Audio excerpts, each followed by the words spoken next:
Hey, welcome. I'm so excited to have Jon Corippo here with us tonight. Hi, Jon. Hello. For those of you who don't know Jon Corippo, he is the master of awesome, and just about anything Jon wants to do, I'm in for. So he asked, hey, can we do a webinar on standards-based grades? And I'm like, yeah, we can. So we're just going That's to right. tap into Jon's crazy, and anything with Jon Corippo is a good time. So, Jon, why don't you lead it off with what you were thinking about? Well, first of all, ground rules, anything you do, I'm excited about working with because you are a yes and person. And that is awesome. So any teachers that are listening and want to be cool, that's the key. Yes and. Um, the other thing is I love getting interrupted. So Alice, if there's, as I'm going and talking, I want you to interrupt me. If there's questions, interrupt. I know that Myrna and Julie Golden are listening in on the Twitter, Okay. and they're kind of the ones that got this thing kicked off. So standards-based grading. Here's my kind of why we need to move to standards-based grading. You're a human child in a classroom, right? Human child in a classroom. You get on Monday, you get a new idea introduced to you, correct? Like this is a noun or this is an improper fraction. So Monday you don't quite get it. So what do you get on your worksheet? You get a bad what? Grade. Grade. Okay, so Tuesday, you think you sort of get it, but you're a little beat up from Monday. So you get a mediocre grade. So in our perfect world, we imagine that children will grow on a ballistic curve like this, and that, well, if you don't get it on Monday and you get it a little bit better on Tuesday and you get a little bit better on Wednesday and you get a little bit better on Thursday, you are never going to get an A because that Monday anchor is always around your neck. It is not possible. School is built for people who go like this. And guess what? Guess what's not happening right here, Alice? Growth. They're already good. The Right. idea of school, and if you look at probably my favorite example would be Sugata Mitra's hole in the wall project, Mm-hmm. where he talks about the computer. But the part that people skip there is where he talks about that the Victorians created an elegant machine of education, and its job was to find out who were laborers and who were managers. And managers are people in class that always get A's. That makes them a manager. If you don't always get A's, you're not a manager. So the problem is we don't live in that world anymore now. We're living in a world where there is no factory to work in. Everybody has to be kind of a free agent. So school is now wildly out of step with what the world looks like. I'm in a Voxer group called Lead Wild. There's probably 30 or 35 administrators in there with me, and we talk all the time. And just the other day I asked them, what was your average GPA? So now these are high school principals, K-8 principals, superintendents, assistant superintendents. The average GPA in that group was 3.0. So here's my question. Why do you need a 4.0 anyways? Because these are people that they rapidly learn, they rapidly innovate, and they rapidly iterate. And the current grading system is based on not ever missing any points. And if the whole system is based on not missing any points, how do you iterate? That's a good question. But My long-term theory, though, is that if you get beat up by the assignment Monday, Tuesday, Wednesday, Thursday, you're already out of the game before the test even happens. So here's what I think standards-based grading could look like. And first of all, we've got to get off the curve. Our schools need to be creation and creativity factories. It's got to be about finding what each kid is good at and maximizing that, instead of saying, well, you're just going to be a ditch digger. Well, you're just going to be a ditch digger. We give ourselves too much moral leeway to let kids fail and say that, well, that kid wasn't into it. It's not my fault. They didn't try. Or if they'd have done the flashcards. My favorite story, and I'll wrap up the intro, is my college football coach, Jim Sweeney. He would go to the big college professor meetings, the faculty meetings, and they would be there with their martinis and their pipes and their tweed jackets and stuff. And they would say things like, well, my class is so rigorous that only 4 kids out of 300 will get an A.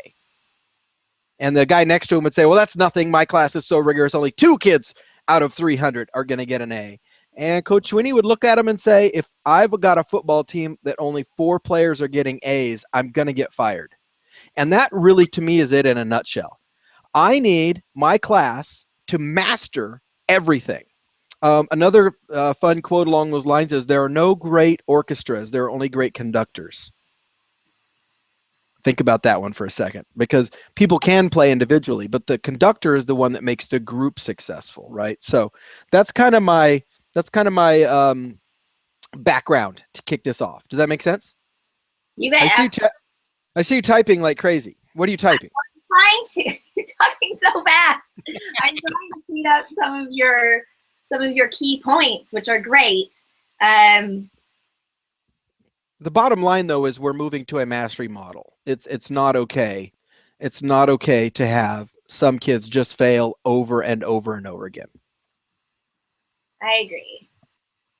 Now, here's what the challenge of standards-based grading. The mirage of standards-based grading, which is going to sound funny because I like it, but the mirage is this.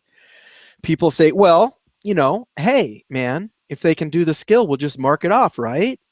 Well, the problem is real learning is far more complex than that. And I think, Alice, a good example would be Minecraft, right? You don't just go into Minecraft and I'm going to just do everything. You go in, you fail a little, you learn a little. You fail a little, you learn a little. Well, the problem is in class is that you can't have kids just show up and then they just read the story and get it. There has to be a process between here and here. And that's what we're trying to make that happen with the bell curve by scaring kids with Fs. If that was going to work, it would have, right? I don't know of any kids that are terrified of getting Fs, except the kids that already have As. So all it's doing is giving them eating disorders, right? So what we've got to do is the same thing that you would have happen in a sports type of environment or an art type of environment, where you take a base set of skills, you see what skills can be added, you add the skills, and you give feedback. That's the simple elegance of standards-based grading, right? You're going to go based on the skills. And so I think a good kind of a starting point, and I would love your feedback on this, Alice, I like to use kind of the PE model. What happens in PE, in a well-run PE class, what happens at the end of the day every day? You get what kind of points? Participation.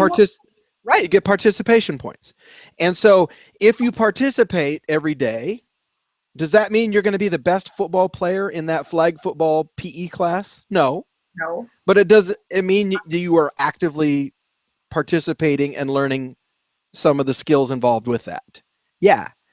So here's what scares me is people then, when they go to standards-based grading, what they want to do then is they do nothing for 7 weeks and then have a test. There's no feedback for the kid. And that's my concern. I see that a lot at the high school level, where they say, well, you know, I'm just going to read chapters 1 through 8 and we'll have a big find out. Well, that's not mastery-based or standards-based grading either. That's ambush testing, right? That's like read and then I'll tell you if I agree at the end. So this is the challenge to me for standards-based grading, is that you need to have daily practice with feedback, not necessarily grades, but some kind of point value, some kind of feedback. And there's a dozen ways. Like you can use Classcraft, you can use Class Dojo, you can print out their roster and write on paper. But you need to have some kind of feedback for kids, A, that they're doing good practice, and B, what their growth looks like. And that's where I think a lot of teachers miss it. They tend to be like this, either full bell curve, or the idea of mastery being, well, we'll check your science report at semester to see what your mastery level is. And that's a tricky one. So we have Myrna, she's on the hashtag Obi-Wan Corippo. If I have a project, how best do I grade it via standards? Single rubric grade or split out each standard for its own grade?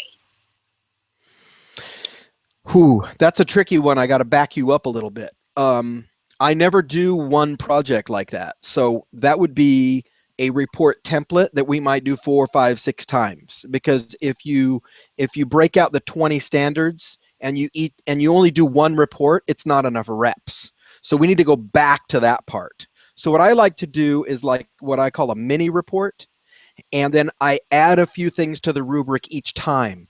So like say in 5th or 6th grade, the first go around is just, can you use appropriate grammar, and can you get the information from the web page or the paper into the report?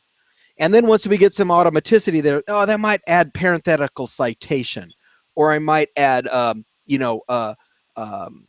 what's another good footnote skill. I might add various charts. So to answer her question, I think you need to have one grade based on how they do on the standards at hand. Does that make sense?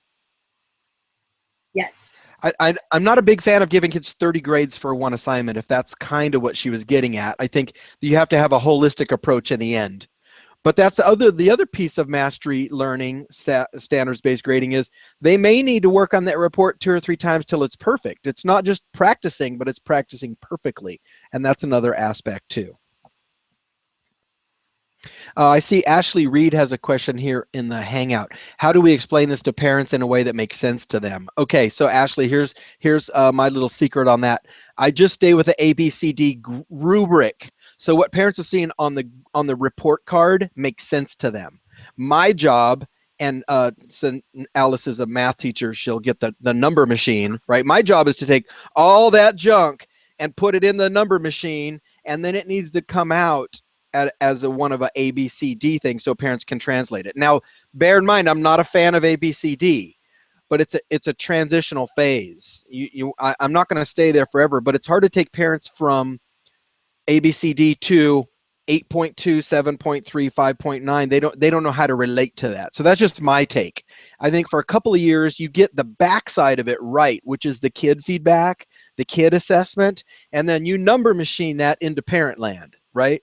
And then over time, you can start working on the parent side of it. That'd be the way I would handle that. Because I think if you just jump all the way too much, it's too much of a jump. So another question is standards-based and game-based synonymous? Standards-based and game-based? Yep. Synonymous. No, I don't think they're synonymous. I think they can be copacetic. I think they can be complementary. I think they can be symbiotic. I don't think they're necessarily synonymous. I think game-based is the way to go if you can, because guess what? It doesn't matter what the game is, right? People enjoy that badging system type of mentality. So, but I don't think they're automatically lockstep. I see a question here in the GHO from Christopher Lewis. I have to balance content and skills. Is mastery grading more appropriate for assessing skills? I find students might get the skill but struggle when the content changes. Okay, so again, this is just my angle on it, Chris, so I don't mean to come off like the guy with all the answers. I'm just telling you the way I would handle that. I keep it, so I'm going to go back maybe about 5 minutes. I would set up a template for how kids are going to transmit information, and I would keep that rolling. The template would be similar every time. All that would change is the subject. So I might have American Revolution, might have French Revolution. The format is going to be similar so that kids aren't processing on that bit. Frankly, in a high school history class, to some degree, I'm going to have to let go of some of the English skills. The big idea there is the big idea, which is what's great about making a video about the American Revolution or making a website about Revolution. If all kids are doing is writing an essay about everything, if that's their work is to write an essay, then you're going to be skewed heavily towards the language arts thing just because you're a professional and you want it to look appropriate.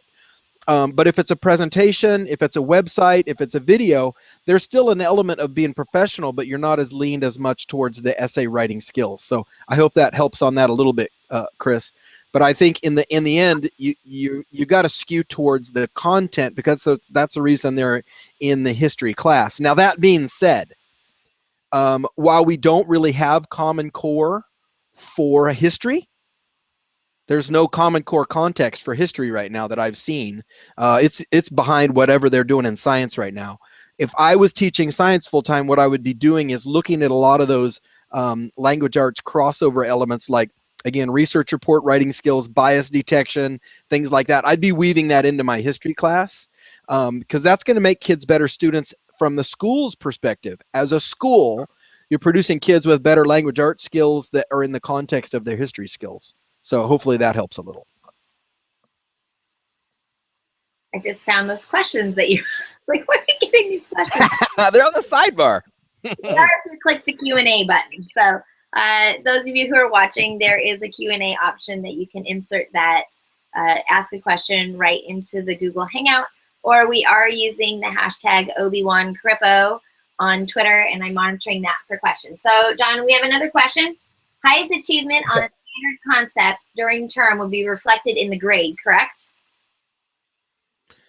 Yeah, highest achievement would be, but this is that balance point. You also have to have a set of daily or weekly feedback points that can collapse. They can stay there, or they can, right. I mean, it would be like this. If the goal was we're going to write 5 research reports this quarter, and if you screw up on the first 3 and you get it on the last 2, should the first 3 count against you? That's where they have to sometimes collapse. The problem with that, though, is if you don't have incremental feedback and accountability, what human teenage boys especially will do is they will put all the black chips on the last test, right? And the problem is you never get the quality reps to raise the score. So you have to have this balance of how am I moving kids forward and making them accountable while not holding their early work against them. Does that make sense, Alice? Mm-hmm. Absolutely. So a twist on this that I've done in my grading that worked, it was a fabulous idea I got from a very, very young first-year teacher about 10 years ago, was I don't allow late work. I have the kids turn it in. If they want extra credit, the only way they can get extra credit is to turn their work in early. But don't pay attention to that part, Alice. That's all smoke and mirrors. The only reason I let them turn it in early is so that this happens. They bring me their paper and they go, "Can I get the extra credit?" And I go, "Not like that, because it's wrong. But if you'll do this and this and this and add those 4 citations, it could be an A." So what I'm doing is setting up a scenario where they're willing to work towards perfection. It's all smoke and mirrors, because I don't like the idea of extra credit at all. But what I really don't like is the kid who bumps along all quarter at 87% and then wants to rush the gates at the last second and go to 90%. That's not standards-based grading, and that's not mastery-based grading either. So one of the things that I've done that way that I think it works out, it's really amazing to watch it, because kids will bring you something and say, how do I make my grade better? And I say, turn your work in earlier so I can coach you better. Now they're working on a mastery level. all right, so we have another question here. As a high school history teacher, I have to balance content and skills. Is mastery grading more appropriate for assessing skills? I find students might get the skill but struggle with the content. Historical event, time period changes. We just did that one. Move down to Roland's. Roland has a really good one. Okay, This is the crux of the problem right here. I'm not very good with technology. I don't know how to work these buttons. So Okay, well, it's Roland's question is, if we track standards progress over time and then put it into the number machine into a letter grade for parents, aren't we still creating those little anchors around their necks? Roland, you are a good listener because you are working all the little phrases in there. Yeah, that's where the mastery of teaching comes in, because that's the part that worries me, is if you let kids just do the test at the end, you're not going to get the growth you want. The other end of the spectrum is if you hold them accountable for their earlier failures, they're not going to try stuff. So coming up with a methodology that allows for that growth is the trick. Now, so here's my answer on that, because I wasn't that clear on that before. I will usually start out a quarter or a unit focusing on. I think you're really going to like this, Alice. The early projects are just, I think you froze.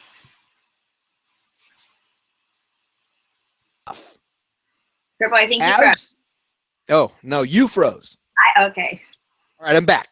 So Roland has a perfect setup here for this, which is this balance point between the early work being poor counting against my ending grade, or do I just try to save everything for the end? So what I was saying is, I will do a sliding grade scale, and this is the kind of stuff they don't teach you in teacher school or in whatever gradebook pacing guide you buy. In the early work, oh, that game, that's Monday Night Football, just for the record, Mr. Atkinson. So refocus. In the early part of a project, I'm going to focus on completion grades as opposed to content grades. So for example, and Alice, I know I'm gonna curl your feathers when I say this, but let's say we were doing a math worksheet, okay? On the first round on that, I might just check to make sure that you actually did all the problems. I might spot check a couple for quality, but what will go in the gradebook is essentially a completion grade with feedback. That way, if you do all the work, you're going to move through. As we move through the content, I will shift that. To more specificity on the work itself. And I have done that, and it works really well with kids because they have a chance to make some mistakes, but what I'm really getting them to do is do the work. And so that's one way of doing that. I'm not here to tell you that I know all the ways, but here's what won't work. Just taking numerical scores every day and adding them up at the end, that won't work. That much I do know. So that's one thing where I might give kids 2 or 3 attempts and give them a grade for just finishing it. And then as we get better, I start focusing in on certain areas, if that makes sense. So let's go back to this hypothetical math worksheet. Why are we filling out worksheets? Why are we filling out worksheets? You can do that. I'm trying to put it in common person language. You could take the worksheet out of it. Just in common person language. I'll do a better example. In my English class, the first 2 or 3 essays that we write, the focus is primarily to write the whole thing. Sure. All right, so you're just going to get a completion grade on the first couple go rounds. Then what I'm going to do is assess it and go, wow, this class is really having trouble with paragraphing. Then I'm going to do mini lessons on paragraphing. Then when we start grading it, you're going to get completion plus paragraphing. And then I will add layers as I go. It builds and builds and builds and builds. It's a very much more complex approach. You're not really doing it on completion. I mean, you're still looking for certain elements to be there. Right. I'm definitely looking for that, but I'm just trying to simplify the process in the beginning is, did you fill the whole thing up? Whatever we were doing. Like if my rubric is to have a picture and 3 bullets on each slide, if you had a picture and 3 bullets on topic, it's an A for today. Later, I'll start coaching you to do it better quality as we go. But it's this idea of moving people up the line. And it would be like if you started a sport and let's say you went out and tried to play basketball. If you didn't make any baskets the first day, you wouldn't want your coach to go, you guys should all quit. You would say, okay, you played hard today. You ran hard today. You did what I said. We didn't make any baskets yet. So let me help you on the technique part and you'll get better. Again, oversimplification.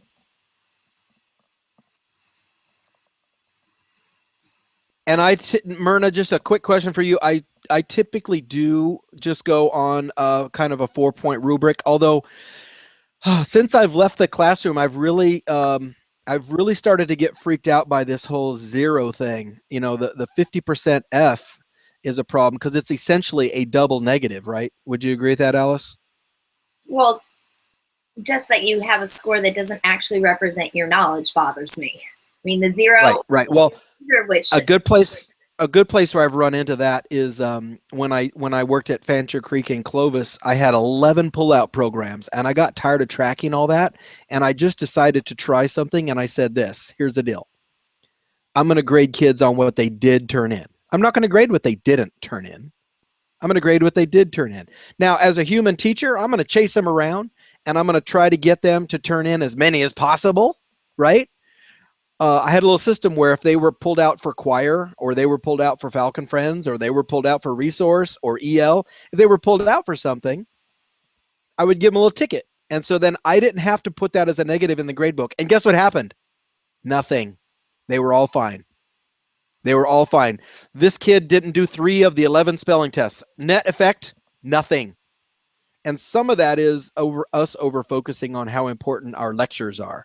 And that is some of the part where you have to realize that one day may not make that big a difference for a kid.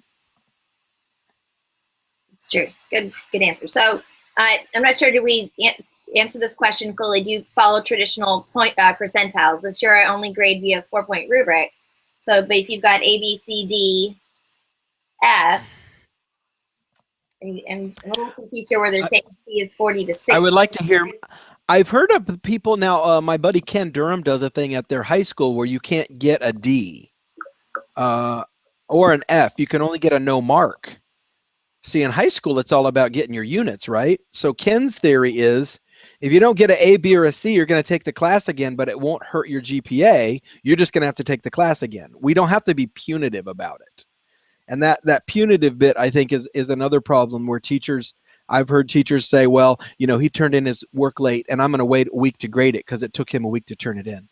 And if we're moving to a standards-based model, that is not acceptable at that point. I mean, it's No, I mean, a little creepy and passive aggressive. At a high school Anyway, level, at a high school level, you have 200 students potentially. I mean, at 75.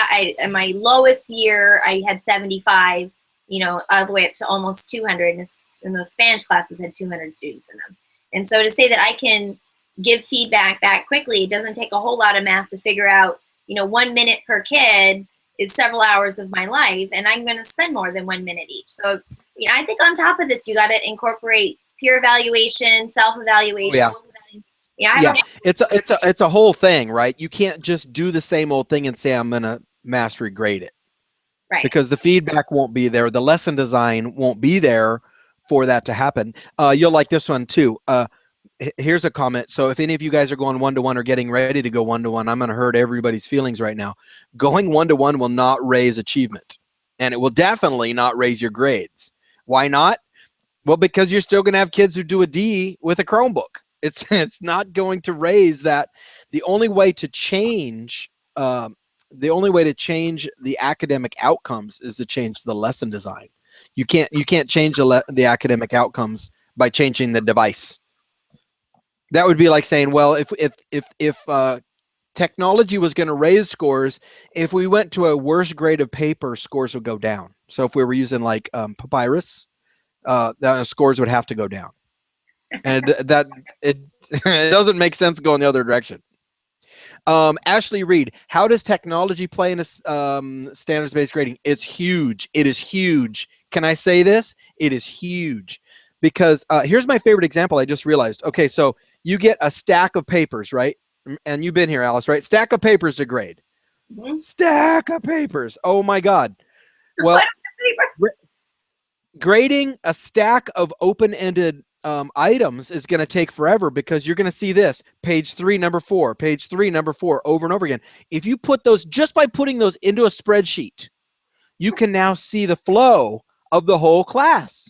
So that means Google Forms, that means Socrative, that means even Kahoot. All these tools now allow me to know what they are thinking faster. So that's a huge one. A couple of my favorites, depending on the and don't let me go and forget on this one. I got a couple of favorite tools that are worksheet replacement, because some of what we do is just reps. It doesn't have to be drill and kill, but there's some of it is reps. There's a mix there. You can't just always be in project land. Always. You can make it. I have two. One is the idea of play sheets, and that's taking your DOK1 and DOK2 work. Right.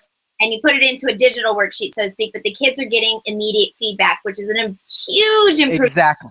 Over doing 10 problems wrong and like, oh, you did 10 problems wrong, start over, like soul sucking, right? Right. Well, and plus it's ruining the teacher's weekend looking through 5 days of crappy worksheets, right? So it's sucking my brain dry.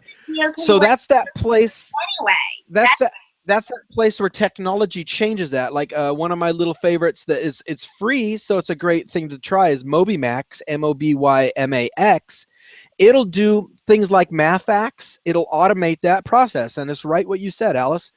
Some kids still need to do MathFacts just for automaticity, but I'm not grading it anymore. And it gives me a cool readout that shows me where my class strengths are in the grid, whether it's the 2s or the 4s. And so I've offloaded that. So I get the creativity back, and all I got to do is have the kids spend 5 minutes a day or 10 minutes a day on that organized session or in a station, and we're good to go. So I think technology does a lot for that kind of stuff in terms of mastery and tracking mastery. Now, there are people that do and don't like Khan Academy. I will say this on Khan Academy. I've seen people using it without the dashboard, which is a gigantic mistake, right? The dashboard is the reason you would use Khan Academy. One that I like is Front Row Ed. Have you seen Front Row, Alice? Oh yeah, I'm friends with the. Yeah, I figured. Front Row, for removing some of those low-level kind of just check for understanding, pre-test. They're great for that. I am no way equating that to the wonderment of teaching something like a 3-act math lesson or some of those kinds of tools. So I think technology does a nice job on some of those discrete skills. Is that a good answer? For discrete skills, it's good. In the end, Well, I mean, you just have to be front row for able a to second. be the teacher, though. Front row is gamified and it's differentiated and it's standards based and they get immediate feedback. There's a lot of reasons why using something like front row is way better than your traditional math worksheets or things like that. And then also, again, you know, if the computer. But that's the key. It has to be in the mix. It has to be part of an overall mix. You can't just say no textbook, front row. That won't work. Well, but that shifts my role. So I don't have to spend that time grading things that the computer can grade. If front row exists, take advantage of it. You know, if it's all about feedback, you can't talk a kid into being a critical thinker. So you want to move that kid, you have to use your time to be able to give that feedback. And so using tools like front row helps you to do that. So we have a question here. Tried to do a Google form for a French test, so I used Flubaroo. Google offered to translate the form for my students. Yeah, that's easy. You're just going to move to something. Move to something like Socrative or because honestly, Google Forms, I would not use Google Forms for tests. I wouldn't either. It's not a good idea for tests. It's not secure enough. I love Google Forms in class for feedback, for participation, for what people think after they just read an article right in front of my face. Yes. But I don't think a Google form is the optimal for that. I'm going to look on the internet here. I think Socrative is available in different languages now. But if I was going to do that kind of a Okay, so while you're frozen, I would hate to be a language teacher nowadays with Google Translate because it's a huge challenge. I think it changes the task. You can't fight technology. I know. Just use it and move on. Do something. I agree. But it's a huge challenge. It might be second biggest challenge thing. I don't know if I can agree with that. So I remember when I took Spanish, my Spanish teacher cursed my dictionary and wished I would throw it away. You know, even before Google Translate, you know, we do things literally. I'm sure any language teacher can tell if a kid used Google Translate or if they did it themselves. Use the tool for what it is. So do you report each strand or standard on the grade card or each substandard or indicator? So on the report. Oh, sweet baby Jesus, no. Oh no. Oh my God, no. Because what happens is you're gonna disenfranchise the parents. Here's what our parents need to know. Is Jimmy reading? That's all. They don't need to know about positives. They don't know if he's mastered metaphors.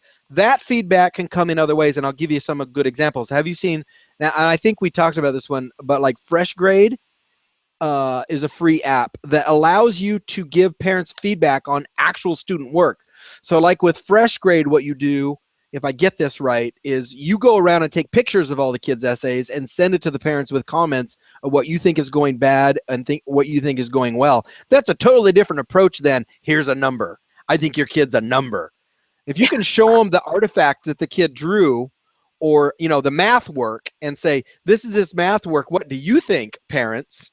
That's more of a portfolio model, which I think moves to mastery. The other thing I like about standards-based grading and mastery is it really provides a place where we're not going to do the let's do 150 math problems anymore, because we can focus on what are your actual skills. I think that's a big one.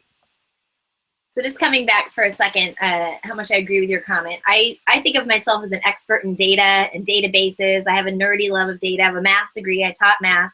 And I get my kids' standards-based progress report or report card home, and I can't interpret it. Like, I'm like, what is this? I'm still not really sure what it's telling me, what my kid knows. And I'm a teacher for a living. I teach teachers, and I can't understand it. If we can't communicate to parents in a way that understands, the whole system's going to fall apart. And so what do I want to know? What is my kid good at, and what goals are they working on? That's what I want to know as a parent. Exactly. I don't down by every standard, honestly. I don't want it. I don't need that either. Are they progressing very holistic? Kind of cutting out a little bit. So, John, you know, we're going to do this for half an hour. I don't know if you want to keep going and answer some more of the questions that are on here. Uh-huh. So if we do I'm going to bump this one up the top. If we do a sliding scale and give credit for work with feedback at first and then shift to content focus over time, are we initially tricking students into thinking just do the work, we'll get them through? Did we already do that one?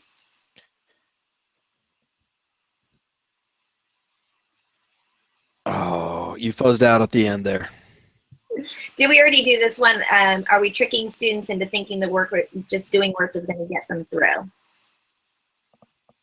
In a sense, you are, because they've been trained that they can turn in their worksheet and they get a star and nobody's even looking at it. You know, so it's a subtle thing. How many times have my own kids spent a weekend doing homework and they turn it in and they get a smiley face? So that's the opposite of tricking kids into doing the work. But that initial bit, I never say to the kids, I'm going to only grade you on completing it, because as soon as you do that, you've broken the whole thing. All I'm saying is, here's some work to do, get her done. Here's some work to do, get her done. And then very slowly I make that shift. So so it's a complex thing. It's probably even too complex for us to not be in the same room together drinking beer and talking about this for hours.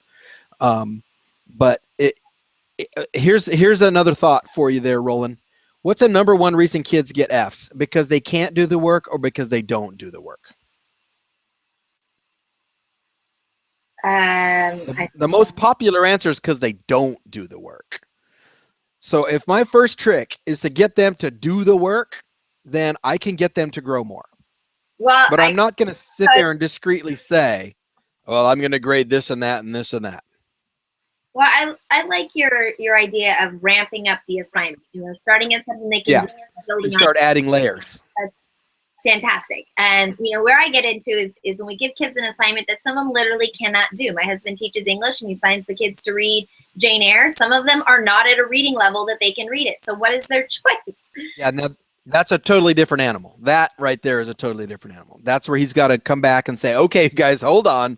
We're going to do it this way and modify the assignment. I'm saying, assuming generalized sixth grade kid, generalized failure, generally, it's a lot of the times because they don't do the work. And my logic is, if I can get them some momentum by doing the work and getting happy about doing the work, and then add those elements, that works way better for me. Because likely that kid hasn't done the work in previous years. This is not a new behavior. They don't just wake up in 7th grade and stop doing the work. No, but I think if you're consistent about giving them feedback and they feel like there's a reason to do it, that they're going to be a little bit more likely. Also, it needs to be doable for them. And putting it into smaller chunks definitely makes that more doable.